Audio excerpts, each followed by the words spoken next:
Este eres tú. Estás sentado en el asiento trasero de una camioneta blindada que avanza a 120 kilómetros por hora por el periférico de la Ciudad de México a las 2 de la mañana. Afuera, la ciudad duerme con esa falsa tranquilidad que tienen las grandes urbes cuando apagan las luces. Adentro, tú revisas tu teléfono con una mano y con la otra sostienes un vaso de café que ya se enfrió hace media hora, pero que sigues cargando como si el simple acto de soltarlo fuera admitir que estás agotado. Llevas 72 horas sin dormir más de 3 horas seguidas. Tu cuerpo lo sabe aunque tu mente se niegue a reconocerlo. Dos escoltas van adelante en silencio. Otros dos en una segunda unidad que te sigue a 20 metros de distancia. La radio chisporrotea, cada tanto con códigos que ya no necesitas descifrar, porque después de tantos años en esto, los números y las claves viven tatuados en algún lugar del cerebro que nunca descansa del todo. Tu teléfono vibra. Es un número que no tienes guardado, pero que reconoces de inmediato. Lo dejas vibrar 3 veces antes de contestar porque en este trabajo, la pausa de 3 segundos antes de responder te ha salvado más de una vez de decir algo que no debías. Contestas. La voz del otro lado es tranquila, demasiado tranquila para la hora que es y para lo que te está diciendo. Te informa que hay un movimiento en una colonia de oriente de la ciudad. Gente armada, al menos 2 elementos, coordinados, con información que no debería tener nadie que no esté adentro de tu propia estructura. La palabra filtración no la pronuncia, pero flota en el aire de la camioneta como humo de cigarro en un cuarto cerrado. Huelgas. Le dices al conductor que cambie la ruta. Y mientras la camioneta toma una salida diferente y las luces del periférico quedan atrás, tu mente viaja sola hacia el principio, hacia el lugar donde todo esto comenzó, hacia el muchacho que eras antes de convertirte en el hombre que ahora cambia rutas a las 2 de la mañana porque alguien, en algún lugar, decidió que eres un problema que hay que resolver. Tú naciste en la Ciudad de México en una familia que no tenía nada extraordinario, lo cual en este país significa que tenía todo lo necesario para sobrevivir y muy poco para prosperar. Tu papá era contador en una empresa de distribución en la colonia Doctores. Un hombre meticuloso, de esos que revisan 2 veces cada número antes de firmarlo, que llegaba a la casa con el portafolios bajo el brazo y la corbata aflojada exactamente 2 centímetros, ni uno más. Tu mamá enseñaba matemáticas en una secundaria pública en Tepito, lo cual requería un tipo de valentía que no se aprende en ningún libro. Todos los días se paraba frente a 40 adolescentes que venían de casas rotas, de calles difíciles, de realidades que ningún programa de estudios contempla, y les explicaba ecuaciones con la convicción de quien cree genuinamente con el conocimiento.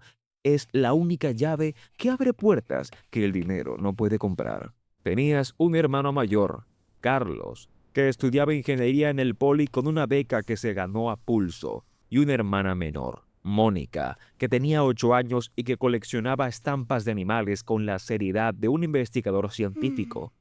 Era una familia de clase media baja que pagaba su renta puntual, que comía juntos los domingos con arroz rojo y pollo en salsa verde, y que vivía con la tranquilidad discreta de quienes saben que no les sobra nada, pero tampoco les falta lo esencial. Tú tenías 17 años y ya sabías lo que querías ser. No porque alguien te lo hubiera dicho, sino porque habías visto suficiente de tu ciudad como para entender que había una grieta enorme entre el mundo que debería ser y el mundo que era, y que alguien tenía que vivir con esa grieta para que las dos mitades no se separaran del todo. Querías ser policía.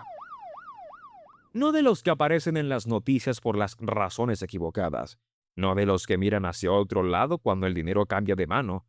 Quería ser de los otros, de los que existen en menor número, pero que existen, de los que llegan a su casa con las manos limpias, aunque lleguen tarde y cansados. Tu papá te miró cuando se lo dijiste con esa expresión que tienen los padres cuando un hijo elige un camino que ellos respetan, pero que les da miedo. No dijo nada durante un momento largo. Después puso la mano sobre tu hombro y te dijo que si eso era lo que querías, entonces que lo hicieras con todo, que a medias no valía la pena entrar en nada. Tu mamá rezó esta noche. Tú lo supiste porque la escuchaste en voz baja desde el pasillo. Entraste a la academia con 20 años. El primer día te formaron en un patio bajo un sol de julio que caía vertical como un castigo, y el instructor les dijo a los 43 cadetes que estaban frente a él que la mitad no terminaría el año. No porque fueran incapaces, sino porque este trabajo filtra solo a los que están dispuestos a pagar el precio que nadie te explica en la convocatoria. El precio no es el entrenamiento físico, aunque ese sea brutal. El precio es aprender a vivir con una tensión permanente que se instala en algún lugar entre los hombros y que nunca desaparece del todo. Aprendes a dormir con un oído abierto. Aprendes a leer los espacios antes de entrar a ellos. Aprendes que la confianza es un recurso escaso que se administra con la misma disciplina que las municiones. Tu mejor compañero en la academia se llamaba Ernesto Villanueva, originario de Monterrey, hijo de un médico y una enfermera. Con esa combinación de seriedad regiomontana y sentido del humor seco que hace que su compañía sea simultáneamente reconfortante e impredecible. Ernesto era 2 centímetros más alto que tú. Corría 3 minutos más rápido en el circuito de 5 kilómetros y tenía la habilidad extraña de quedarse dormido en cualquier superficie en menos de 2 minutos. Decía que esa era su superpotencia y que algún día le salvaría la vida. Se equivocó en la segunda parte. Los primeros años en el servicio activo fueron exactamente lo que esperabas y completamente distintos de lo que imaginabas. Esperabas el trabajo duro, los turnos largos, la burocracia que frena lo que debería fluir. Lo que no esperabas era la dimensión humana de cada caso. Cada expediente era una familia. Cada detención era una historia que había empezado mucho antes de que tú aparecieras en ella. Cada víctima era alguien que esa mañana había desayunado sin saber que ese era su último desayuno tranquilo. Eso pesa de una manera que nadie te prepara para cargar. Ascendiste con una velocidad que incomodó a algunos y enorgulleció a pocos. No porque fueras más inteligente que los demás, sino porque tenías una capacidad para conectar información que otros trataban como compartimentos separados. Veías patrones donde otros veían coincidencias. Hacías preguntas que nadie había pensado hacer porque asumían que la respuesta era obvia. Tu director en ese entonces, el general Armando Pérez Lira, un hombre de 60 años con bigote gris y la espalda recta de quien cargó uniforme durante 4 décadas, te llamó a su oficina un martes por la tarde y te dijo algo que llevas años tratando de descifrar si fue un cumplido o una advertencia. Te dijo: los mejores en este trabajo son los que el sistema no logra doblegar y eso los hace valiosos y peligrosos al mismo tiempo. No te explicó para quién eran peligrosos. Con el tiempo lo entendiste solo. Tu carrera avanzó por caminos que no se pueden resumir en fechas y cargos porque lo que importa no es el título en la tarjeta de presentación, sino las decisiones que se toman en los momentos donde nadie te está viendo y nadie te va a aplaudir. Decisiones que en este trabajo tienen consecuencias que se sienten años después, en lugares que no esperabas, en formas que no anticipabas. Conociste a tu esposa, Mariana, en una reunión de trabajo que no debería haber sido el lugar donde alguien conoce el amor de su vida, pero la vida tiene esa costumbre inconveniente de ignorar los lugares apropiados. Mariana era abogada especializada en derechos humanos, lo cual significaba que sus conversaciones contigo durante la cena podían volverse debates complejos sobre los límites entre la eficacia institucional y las garantías individuales. Era la persona más honesta que habías conocido y la más incómoda de tener cerca cuando preferías que alguien simplemente estuviera de acuerdo contigo. Se casaron en una ceremonia pequeña en Coyoacán. Llegaron después 2 hijos, Andrés y Lucía, que crecieron sabiendo que su papá tenía un trabajo diferente al de otros papás, pero que en esa casa era el mismo hombre que les leía en voz alta antes de dormir y que los domingos hacía hotcakes con forma de animales que nunca salían bien, pero que tenían el mérito de la intención. Lucía heredó la precisión matemática de su abuela. Andrés heredó su tendencia a hacer preguntas que nadie quiere responder. Los años pasaron y las responsabilidades crecieron. Cada ascenso traía nuevas dimensiones del problema que habías elegido combatir.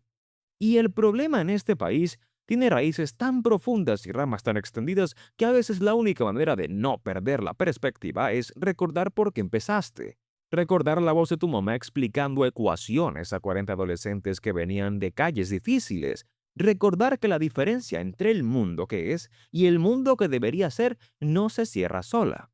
Cuando te nombraron secretario de Seguridad Ciudadana de la Ciudad de México, el cargo más visible y más expuesto que habías ocupado hasta entonces, lo primero que hiciste fue ir solo a Tepito, sin escoltas, sin cámaras, sin agenda. Caminaste por las calles que conocías de cuando eras niño y que habían cambiado y no habían cambiado al mismo tiempo, porque las calles en este país tienen esa dualidad permanente de transformarse en la superficie y conservar intacta su esencia más profunda. Un señor de edad avanzada que vendía periódicos en una esquina te reconoció. Te miró un momento largo y después te dijo, sin más contexto ni introducción, que esperaba que no olvidaras de dónde venían los que pagan impuestos. No te dijo su nombre. Tomaste el periódico que te ofreció y le pagaste con un billete que no necesitaba cambio. Esa conversación de 10 segundos con un vendedor de periódicos sin nombre fue más útil que 100 reuniones de gabinete. Pero regresa a la camioneta. Regresa a las 2 de la mañana y a la ruta cambiada, y a la voz tranquila que te habló de un movimiento en el oriente de la ciudad. Porque lo que no te dijo esa voz, lo que entendiste solo durante los siguientes 20 minutos mientras la camioneta avanzaba por calles secundarias con el radio callado, es que la información que tenía ese grupo coordinado en el oriente no venía de una filtración casual. Era demasiado específica. Sabían tu ruta original, sabían el horario, sabían el número de unidades en tu escolta. Eso significa que la información no salió de abajo, salió de arriba. Y cuando la información sale de arriba en este trabajo, el problema no es el peligro inmediato.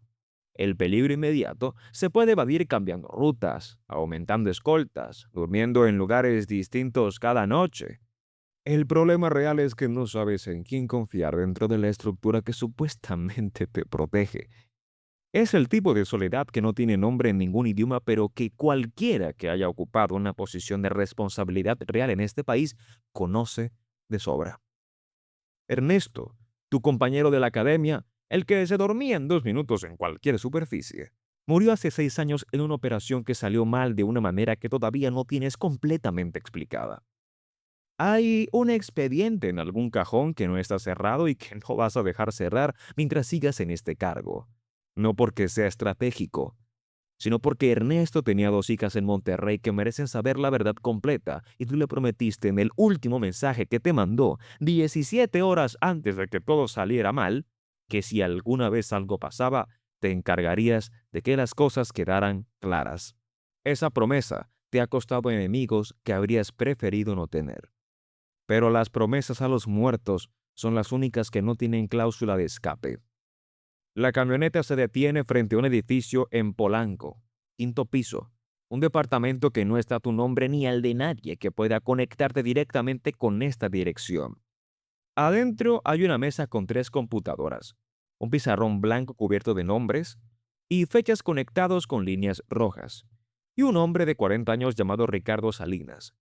No el empresario, otro Ricardo Salinas, analista de inteligencia que lleva 12 años trabajando contigo y que tiene la virtud de ser la persona más aburrida del mundo en cualquier contexto social y la más brillante en este. Ricardo no levanta la vista cuando entras. Está mirando una pantalla con la concentración de quien lee el último capítulo de un libro que tardó en años en entender. Le preguntas qué tiene. Te dice que tiene suficiente para confirmar que la filtración viene de adentro, pero no suficiente todavía para saber exactamente de dónde. Te dice que tiene 12 horas para cerrar el análisis antes de que las pistas se enfríen. Te dice esto con la misma entonación con la que alguien pediría una taza de café. Te sientas frente al pizarrón y lo miras durante un momento. Los nombres que están ahí son personas que conoces. Algunos llevan años contigo. Algunos estuvieron en tu boda. Algunos te mandaron flores cuando nació Lucía. Y uno de ellos, en algún punto que todavía no puedes precisar, tomó una decisión que lo puso del otro lado de una línea que en ese trabajo no tiene zona gris. Esto es lo que nadie te explica cuando decides entrar al servicio público con convicción real. No te explican que el enemigo más peligroso no siempre tiene cara desconocida. A veces tiene la cara de alguien que conoces desde hace años, alguien que en apariencia comparte tus mismos valores, que habla el mismo lenguaje institucional, que en reuniones dice las mismas cosas correctas que tú dices, y que por debajo de esa superficie construyó algo completamente distinto. Cuando alguien rompe eso, no solo te traiciona a ti, traiciona a cada persona en cada colonia de esta ciudad que cierra los ojos por la noche esperando que alguien esté haciendo su trabajo. Hay un momento que ocurre exactamente entre la llamada a Mariana y el regreso con Ricardo al departamento de Polanco. Te quedas parado en el pasillo durante más tiempo del que tenías planeado. El pasillo huele a pintura reciente y a café viejo. Esa combinación extraña que tienen los lugares donde la gente trabaja demasiado tiempo sin abrir ventanas. Hay una ventana pequeña al fondo que da a la calle y desde ahí puedes ver la avenida desierta con sus faroles naranjas iluminando el asfalto mojado por el riego automático de la madrugada. En ese momento te llama tu hermano Carlos. Carlos no llama de madrugada, nunca lo hace. Desde que eran niños tuvo la habilidad de respetar los horarios ajenos con una consideración que rozaba lo ceremonial. Si Carlos llama a las 3 de la mañana, es porque algo lo obligó a hacerlo. Contestas. Su voz no está asustada. Está controlada de esa manera específica en que se controla la voz cuando el miedo está presente, pero la razón lo administra.